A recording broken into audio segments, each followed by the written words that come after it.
आज का दिन इंसोलेशन एनर्जी लिमिटेड और राजस्थान के लिए एक ऐतिहासिक और गर्व का क्षण रहा है।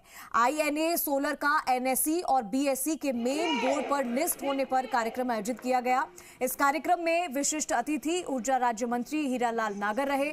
मंत्री नागर ने कहा कि कंपनी की मजबूत कार्यशैली, पारदर्शिता और विकास यात्रा मेहनत को दर्शाता है। ये उपलब्धि केवल एक कंपनी की नहीं है, बल्कि राजस्थान के तेजी से विकसित हो रहे रिन्यूएबल एनर्जी सेक्टर की पहचान भी है। 2017 में जयपुर से शुरू हुई आईएनए सोलर ने बहुत ही कम समय में उल्लेखनीय प्रगति की है और साथ ही कंपनी के चेयरमैन मनीष गुप्ता ने यह भी कहा कि कंपनी की उत्पादन क्षमता 50 मेगावाट से बढ़कर आज लगभग 5.5 गीगावाट तक पहुंच चुकी है, जो भारतीय सोलर मैन्युफैक्चरिंग सेक्टर में एक महत्वपूर्ण उपलब्धि है।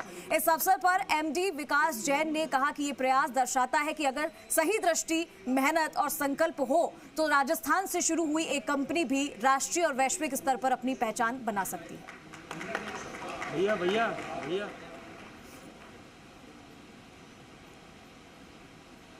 Can we please present a moment?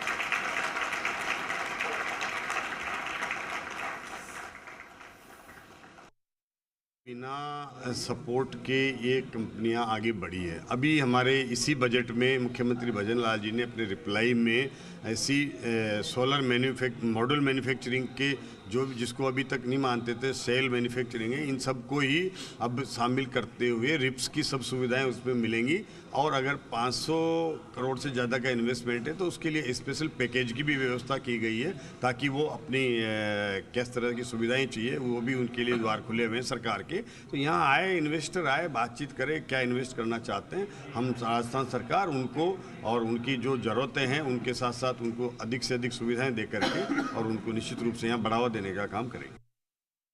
Insolation energy already SME board पर लिस्टेड थी। हमने 10 अक्टूबर 2022 को कंपनी को बीएसई एसएमई पर लिस्ट कराया था।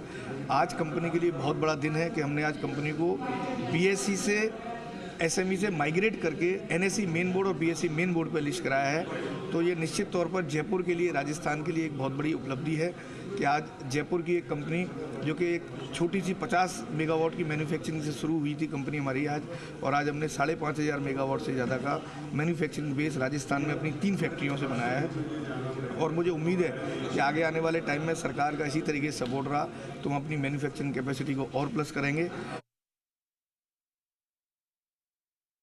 कंपनी पहली बार लिस्ट कराई थी 10 अक्टूबर 2022 में बीएसई के एसएमई बोर्ड पे हम लोग रजिस्टर हुए थे। उसके बाद 3 साल के अथक प्रयासों बाद हम लोग इस लेवल पे पहुँचे हैं कि सारे मापदंड हमने मेन बोर्ड के पूरे करें और मेन बोर्ड के सारे मापदंड पूरे करके आज कंपनी मेन बोर्ड के ऊपर लिस्ट हुई है। ना कि ओनली एनएसई बीएसई के ऊपर भी लिस्ट हो गई है, कंपनी दोनों स्टॉक एक्सचेंज के ऊपर आज लिस्ट है। आज इसका मतलब ये है कि हम एक शेयर की भी ट्रेडिंग कर सकते हैं, किसी के लिए लॉट की ज़रूरत नहीं है। इस बोर्ड पे ट्रांसफ़र होने का सबसे बड़ा जो मेन महत्व है हमारे लिए जो है, इसमें इन्वेस्टर्स का बहुत बड़ा बेस हमारे लिए खुल जाएगा। म्यूचुअल फंड्स और बैंक्स या फाइनेंशियल इंस्टीट्यूट्स जो कि यूजुअली एसएमई बोर्ड की कंपनियों पे नहीं लगाते हैं पैसा, क्योंकि वहाँ पे लिक्विडिटी का एक इशू रहता है, उनके लिए एक बहुत बड़ा हमारे लिए दरवाजे खुल जाएंगे आगे के एक्सपेंशंस और फंडिंग के हिसाब से।